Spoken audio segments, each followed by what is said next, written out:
വിഷുവും കഴിഞ്ഞ് വിഷുവിന് വാങ്ങിച്ച് പൊട്ടിച്ച പടക്കത്തിന്റെ കവർ മണ്ണിൽ അലുത്ത് കഴിഞ്ഞിട്ടാണ് വീഡിയോ കൊണ്ട് വരുന്നത് നിങ്ങൾ ചിന്തിക്കരുത്. ഇന്നൊരു വിഷു വ്ളോഗാണ്. ലൈഫിൽ ഒരുപാട് കാര്യങ്ങൾ ഒരുമിച്ച് നടക്കുന്നത് കൊണ്ട് ഒന്നിനും ടൈം കിട്ടുന്നില്ലേ. മാമാടിയുടെ ബർത്ത്ഡേ സെലിബ്രേഷൻ നടന്നതിന്റെ പിറ്റേ ദിവസമായിരുന്ന വിഷു. വിഷുവിന് ഏറ്റവും പ്രധാനപ്പെട്ട രണ്ട് ഘടകങ്ങളാണ്, ഒന്ന് കണി വെക്കുന്നതും പിന്നെ പടക്കം വാങ്ങിക്കുന്നതും. വീട്ടിലെ ആളും തിരക്കും കുറഞ്ഞ സമയം നോക്കിയതേ നമ്മൾ ആ കണി വെക്കുന്ന റൂം ഒന്ന് തുടച്ചിടുവാണെങ്കിൽ നമ്മുടെ ഹാളിൽ തന്നെയാണ് കേട്ടോ കണി വെക്കാൻ പോകുന്നത്. ആദ്യമായിട്ടാണ് കേട്ടോ കണി ഒരുക്കാൻ പോകുന്നത്.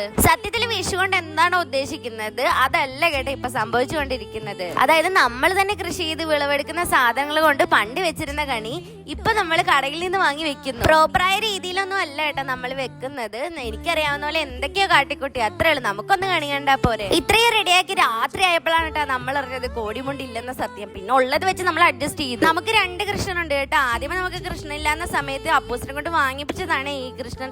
പിന്നെ അതേ നമുക്ക് മാമാട്ടിയുടെ ബർത്ത്ഡേക്ക് മാമാട്ടിക്ക് കിട്ടിയ ഗിഫ്റ്റ് ഒരു കൃഷ്ണനായിരുന്നു. എനിക്ക് ഈ കൃഷ്ണനെ ഭയങ്കര ഇഷ്ടമായി. ഇത് വെച്ചാൽ മതിയെന്നായിരുന്നു എന്റെ ആഗ്രഹം. പക്ഷെ അവരാരും സമ്മതിച്ചില്ല. അതിൽ പൊടി പിടിച്ച് ചീത്തയാകും, അതിന്റെ കവർ പൊട്ടിക്കണ്ടെന്നും പറഞ്ഞു. പിന്നെ നമ്മൾ ആദ്യമേ വാങ്ങിയ കൃഷ്ണനെ തന്നെയാണ് കേട്ടോ കണി വെച്ചത്. കണിക്കൊന്ന ഇല്ലെന്നും പറഞ്ഞു ഉള്ള വീട് മൊത്തം കയറി ഇറങ്ങി. അപ്പൂസ് ഒരു മരത്തിൽ കയറി പറിച്ചിട്ട് വന്ന കണിക്കൊന്ന ഞാൻ കണിയുടെ സമയത്ത് വെച്ചില്ലെന്ന് പറഞ്ഞു കഴിഞ്ഞാൽ അത് നല്ല രസം അല്ലേ ഗൈസ്. എല്ലാം സെറ്റാക്കി നമ്മൾ കണി കണ്ടു, പക്ഷെ കണിക്കൊന്ന മാത്രം വെച്ചില്ല.